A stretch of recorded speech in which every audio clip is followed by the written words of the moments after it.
একের মধ্যে দুই। যখন দুটোই খেতে মন চায় তখন একসাথে আমি এই পুডিং কেকটি তৈরি করি। আর এই কেকটা খেতে এতটাই মজাদার হয় যে একবার খেলে বারবার তৈরি করতে ইচ্ছে করবে।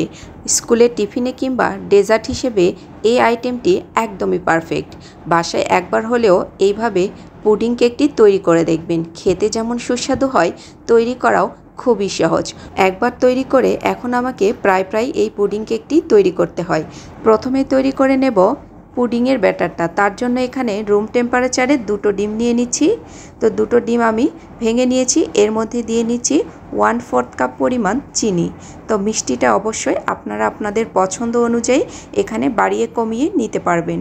এরপর চিনি এবং ডিম ভালো করে মিশিয়ে নিতে হবে। যতক্ষণ না চিনিটা গলবে ততক্ষণ আমি এটাকে ভালো করে মিশিয়ে নেব।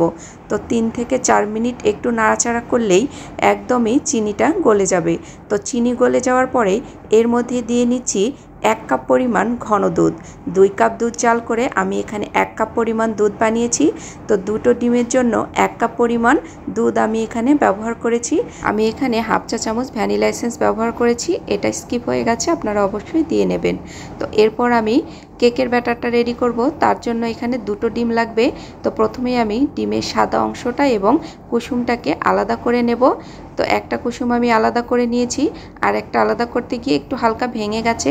তো এখান থেকে আমি কুসুমটাকে উঠিয়ে নিয়েছি। এরপর দিয়ে নিচ্ছি 1/4 কাপ পরিমাণ গুঁড়ো করা চিনি। ডিম এবং চিনির এই মিশ্রণটাকে এখন আমি ফোম বানিয়ে নেব। তো তার জন্য আমি এখানে একটা বিটার ব্যবহার করছি। আপনাদের হাতের কাছে এই বিটার না থাকলে আপনারা হ্যান্ড হুইচের সাহায্যেও করে নিতে পারেন, তবে সময় একটু বেশি লাগবে। তো হাই স্পিডে আমি এটাকে 1 মিনিটের মতো প্রথমে বিট করে নেব। তো বিট করতে করতে এটা একদমই ফোমি ভাব চলে আসবে। তো 1 মিনিটের মতো বিট করে এর মধ্যে আমি ডিমের কুসুম দুটোকে অ্যাড করে নিয়েছি। এরপর আরও 30 সেকেন্ডের মতো হাই স্পিডে বিট করে নেব। তো ফোম একদমই রেডি হয়ে গেছে। তো 1.5 থেকে 2 মিনিটের মতো সময় লাগবে এই ফোমটা তৈরি করে নিতে। তো আমার ফোমটা হয়ে গেছে। এখন এই ফোমের মধ্যে আমি শুকনো উপকরণগুলো অ্যাড করে নেব। তো প্রথমেই আমি দিয়ে নিচ্ছি ভ্যানিলা এসেন্স। হাফ চা চামচ পরিমাণ ভ্যানিলা এসেন্স দেওয়ার কারণে ডিমে যে একটা কাঁচা গন্ধ থাকে এই গন্ধটা থাকবে না। আর কেকের ব্যাটারে ভ্যানিলা এসেন্সটা ইউজ করলে কেকের ফ্লেভারটা অনেক বেশি ভালো আসে। দিয়ে নিয়েছি 3 টেবিল চামচ পরিমাণ সয়াবিন তেল। এরপর আমি শুকনো উপকরণগুলো চেলে এর মধ্যে দিয়ে নেব। তো প্রথমেই 1/4 কাপ পরিমাণ ময়দা, সাথে 1 টেবিল চামচ পরিমাণ বেকিং পাউডার। তো প্রথমে আমি অর্ধেকটা চেলে নেব, পুরোটাই একবারে চেলে নেব না, অর্ধেকটা দিয়ে নেব আর বাকিটা পরে দেব। তো অর্ধেকটা আমি চেলে নিয়েছি। এখন আমি একটা স্প্যাচুলার সাহায্যে এটাকে ভালো করে মিশিয়ে নেব। তো এটা চারিদিক থেকে এলোমেলোভাবে ঘুরিয়ে মেশানো যাবে না, হালকা হাতে একই দিক থেকে ঘুরিয়ে আলতো হাতে মিশিয়ে নিতে হবে, যাতে ব্যাটারের ফোমি ভাবটা নষ্ট হয়ে না যায়। তো বাকি ময়দাটাও আমি দিয়ে নিচ্ছি। তো এটাও আমি চেলে এর উপরে দিয়ে নিয়েছি। এখন আবার একইভাবে এটাকে মিশিয়ে নিতে হবে।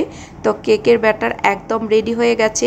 এখানে একটা কথা আপনাদের বলে রাখি, আপনারা চাইলে এখানে কিন্তু কোকো পাউডার অ্যাড করে চকলেট কেকও বানিয়ে নিতে পারেন। তো এদিকে আমি আগে থেকেই ক্যারামেল তৈরি করে একটা বাটির মধ্যে সেট করে রেখে দিয়েছি। এর মধ্যে প্রথমে দিয়ে নিচ্ছি পুডিংয়ের ব্যাটারটাকে, এরপর দিয়ে নেব কেকের ব্যাটার। তো আপনারা ভয় পাবেন না, কেকের ব্যাটার দেওয়ার পরে পুডিংয়ের ব্যাটারের সাথে একদমই মিশে যাবে না, কারণ এই কেকের ব্যাটারটা অনেক বেশি হালকা, সেজন্য দুটো আলাদাভাবেই থাকবে, একটার সঙ্গে আরেকটা মিশে যাবে না। তো পুরোটা ব্যাটার আমি এর মধ্যে দিয়ে নিয়েছি। এরপর ঢাকনা দিয়ে দেব। এরপর এটাকে আমি ভাপিয়ে নেব। তো এটাকে ভাপানোর জন্য মাত্র 30 মিনিটের মতো সময় লাগে। 30 মিনিটের মধ্যেই পারফেক্টভাবে এই পুডিং কেকটি তৈরি করে নেওয়া যায়।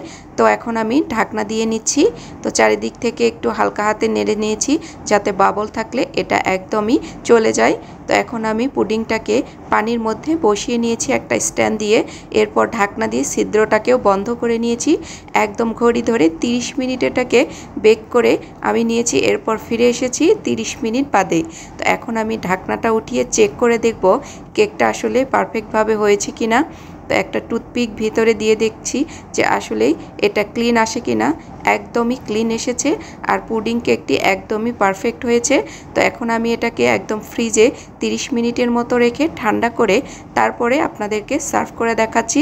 তো চারিদিক থেকে একটা ছুরির সাহায্যে এটাকে একটু আলগা করে নিচ্ছি, যাতে খুব সহজেই কেকটি বেরিয়ে আসবে। তো একটু সাইড থেকে আলাদা করে নেওয়ার পরেই কেকটাকে আমি মোল্ড আউট করে নেব। আর পুডিং মোল্ড আউট করা মোটামুটি সবাই জানে। তো প্রথমেই আমি একটা প্লেট উপরে দিয়ে নিয়েছি, এরপর উল্টো দিক করে এই কেকটাকে আমি ঢেলে নেব। তো দেখা যাক আসলে কেকটা পারফেক্টভাবে হয়েছে কিনা। মাশাআল্লাহ, কেকটা একদমই পারফেক্টভাবে হয়ে গেছে আর কালারটাও দুর্দান্ত এসেছে। আর এটা খেতেও হয় অনেক বেশি মজাদার।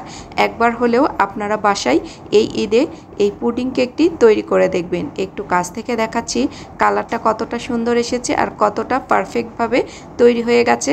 তবে এখানে চকলেট যদি ব্যবহার করা হতো তাহলে এই কেকের লুকটা আরও বেশি সুন্দর হতো। পুডিং কেকটি এখন আপনাদেরকে কেটে দেখাবো, দেখুন কতটা পারফেক্ট হয়েছে। আর দুটোই কিন্তু একদমই আলাদা আলাদা, একটার সঙ্গে আরেকটা একদমই মিশে যাবে না। আর এই কেকটা বাসায় একবার হলেও তৈরি করে দেখবেন। তো কেকের লুকটা দেখেই বুঝতে পারছেন যে কেকটা খেতে কতটা মজাদার হয়েছে। অসম্ভব ভালো ছিল খেতে। এই পর্যন্তই, সবাই ভালো থাকবেন।